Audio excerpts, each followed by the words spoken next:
राजा ने कहा, हे नाथ, बहुत अच्छा, आप अगर आज्ञा देते हैं तो हम यहाँ ही रहेंगे, आपकी आज्ञा हमारे सिर पर। ऐसा कह के राजा ने घोड़े को एक वृक्ष से बांध दिया और वो स्वयं बैठ गया। राजा ने उस मुनि की बहुत प्रकार से प्रशंसा की और उसके चरणों की वंदना करके अपने भाग्य की सराहना की। फिर सुंदर कोमल वाणी से कहा, हे प्रभु, आपको पिता जानकर मैं बालकपना करता हूँ। हे मुनीश्वर, मुझे अपना पुत्र और सेवक जानकर अपना नाम धाम विस्तार से बताओ। आप कौन हो, आपका क्या नाम है और कहाँ से आप यहाँ पधारे हो? राजा ने उसको नहीं पहचाना, पर वो कपटी मुनि राजा को पहचान गया था। राजा तो शुद्ध हृदय था और वह कपट करने में वो जो राजा था कपटी मुनि के वेश में, वो तो चतुर कपटी था।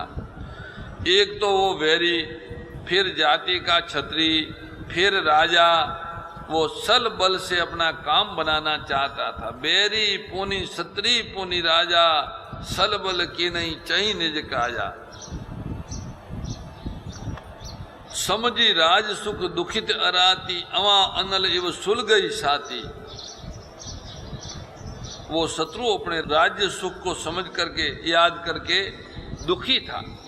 उसकी साथी कुमार के आवे की तरह, कुमार का जो कजावा होता है, कजावे की तरह भीतर भीतर सुड़ गई थी। प्रताप भानु के सरल वचन कानों से सुनकर अपने वैर को याद कर वो हृदय में खुश हो गया, प्रसन्न हो गया। कपट बोरी बानी मृदुल बोलेऊ जुगति समेत, नाम हमार भिखारी अब निर्धन रहित निकेत।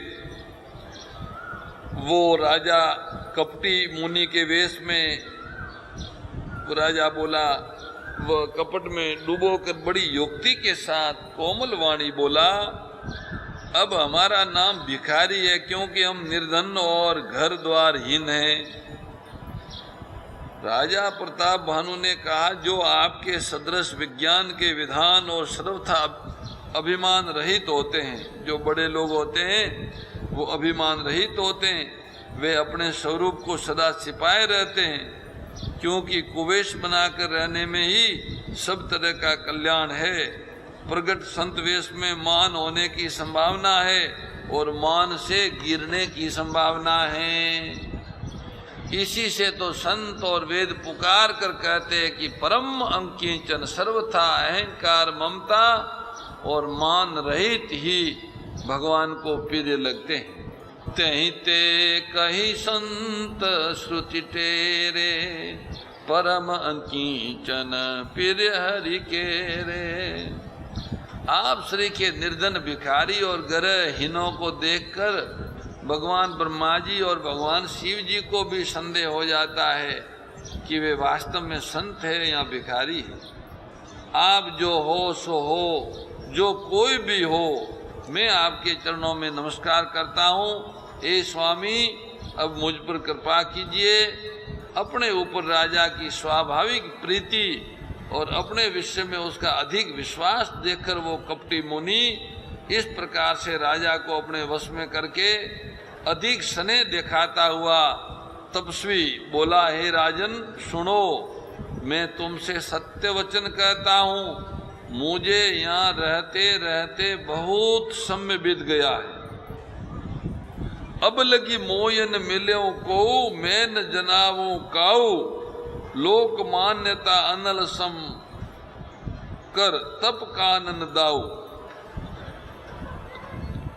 अब तक न तो जब से मैं यहाँ आया हूँ, प्रकट हुआ हूँ, तब से लेके अब तक न तो कोई मुझसे मिला है और न मैं अपने को किसी पर प्रकट करता हूँ, क्योंकि लोक में प्रतिष्ठा अग्नि के समान है जो तप रूपी वन को भस्म कर डालती है। तुलसीदास जी कहते हैं, सुंदर वेश देखकर मूर्ख ही नहीं, मूर्ख तो मूर्ख ही है, पर चतुर मनुष्य भी धोखा खा जाते हैं। सुंदर मोर को देखो, उसका वचन तो अमृत के समान है और आहार सांपों का है। तुलसी देखी सुबेसु भूले मूड न चतुर नर, सुंदर के कई पेकु बचन सुधा सम असन अहि। कपटी तपस्वी बोला,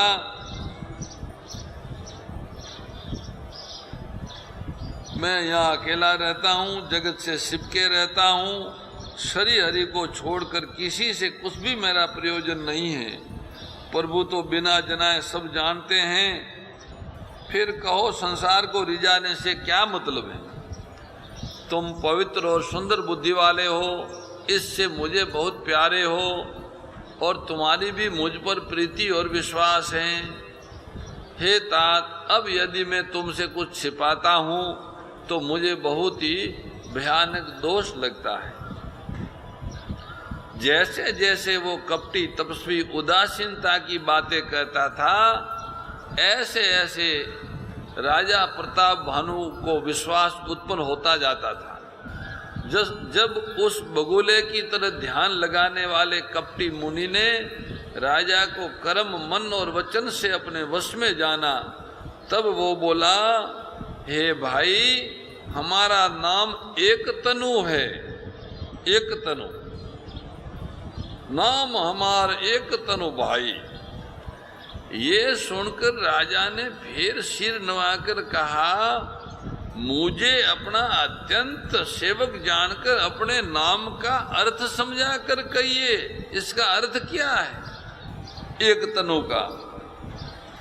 कपटी मुनि बोला, आदि सृष्टि उपजी जबई, तब उत्पत्ति भय मोरी, नाम एक तनु हेतु तेई, देन धरी बहोरी।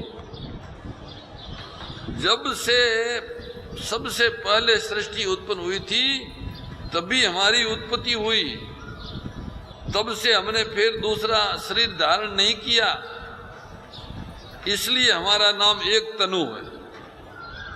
हे पुत्र, मन में आश्चर्य मत करो, तब से कुछ भी दुर्लभ नहीं है। तब के बल से ब्रह्मा जगत को रचते हैं, तब के बल से विष्णु संसार का पालन करने वाले बने, तप ही के बल से रुद्र संहार करते हैं। संसार में कोई ऐसी वस्तु नहीं जो तप से न मिल सके। ये सुनकर राजा को बड़ा अनुराग हुआ। तब वह कपटी तपस्वी पुरानी कथाएं कहने लगा। कर्म, धर्म और अनेकों प्रकार के इतिहास कहकर वो ज्ञान का निरूपण करने लगा।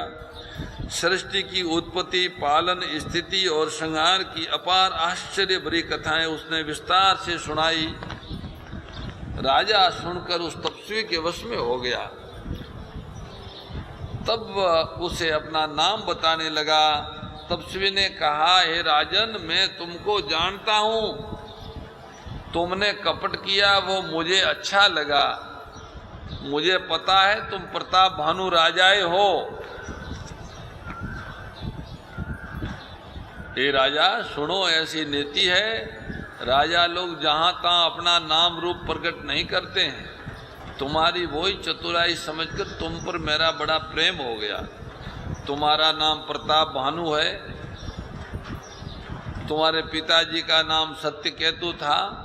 हे राजन, गुरु की कृपा से हम सब जानते हैं, अपनी हानि समझकर कहते नहीं हैं, बताते नहीं लोगों को, बाकी हम सब जानते हैं। हे राजा, तुम्हारा स्वाभाविक सिद्धापन, प्रेम, विश्वास और नीति में निपुणता देखकर मेरे मन में तुम्हारे ऊपर बड़ी ममता उत्पन्न हो गई। इसलिए मैं तुम्हारे पूछने पर अपनी कथा कहता हूँ। अब मैं प्रसन्न हूँ, इसमें संदेह न करना। हे राजन, जो मन को भावे वो ही मांग लो। सुंदर प्रिय वचन सुनकर राजा हर्षित हो गया और मुनि के पैर पकड़कर उसने बहुत प्रकार से विनती की।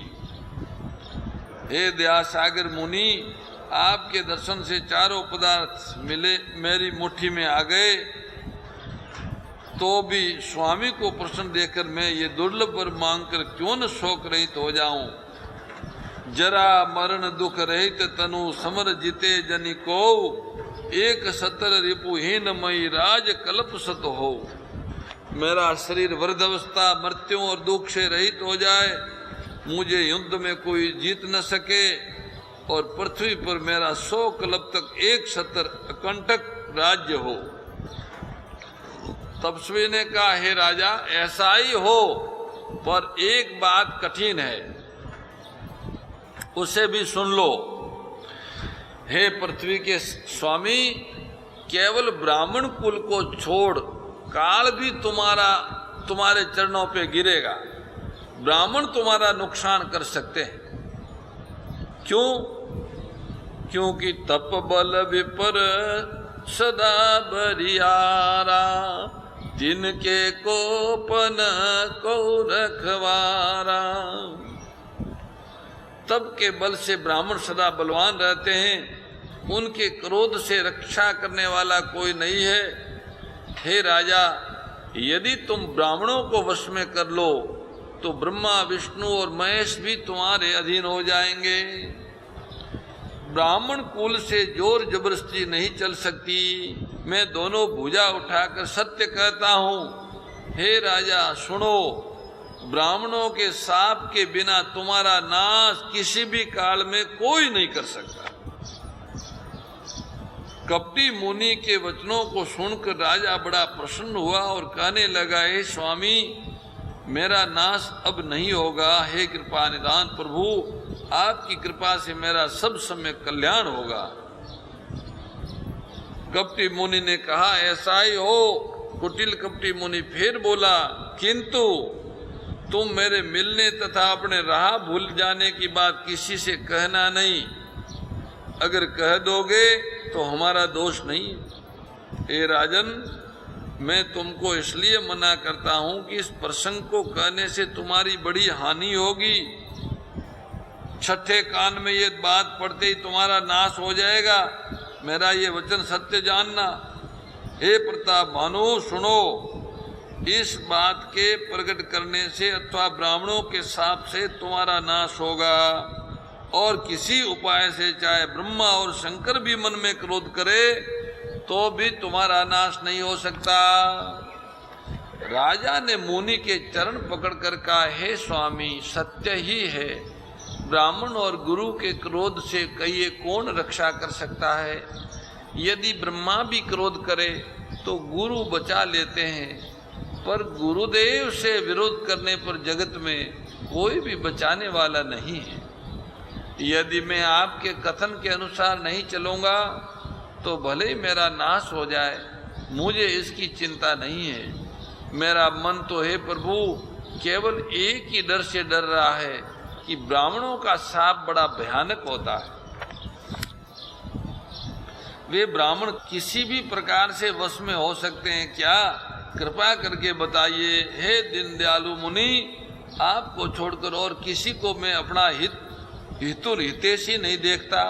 तपस्वी ने कहा, हे राजा सुनो, संसार में उपाय तो बहुत है, पर वे कष्ट साध्य है, बड़ी कठिनता से बनने में आते हैं, और इस पर भी सिद्ध हो या न हो उनकी सफलता निश्चित नहीं है। हाँ, एक उपाय बहुत सहज है, परंतु उसमें भी एक कठिनता है। हे राजा, वह युक्ति तो मेरे हाथ है, पर मेरा जाना तुम्हारे नगर में हो नहीं सकता।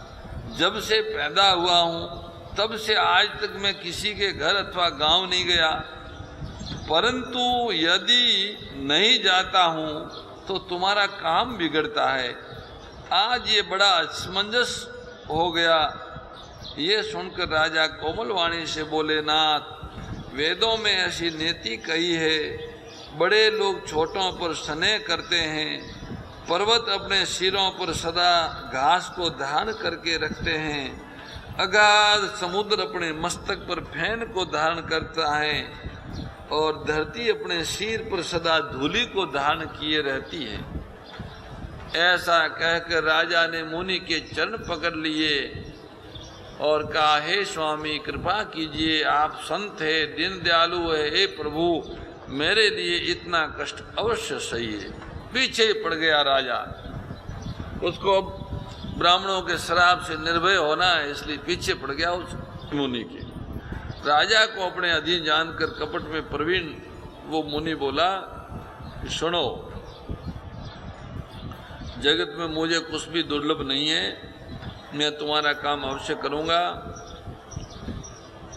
तुम मन, वाणी और शरीर तीनों से मेरे भगत हो।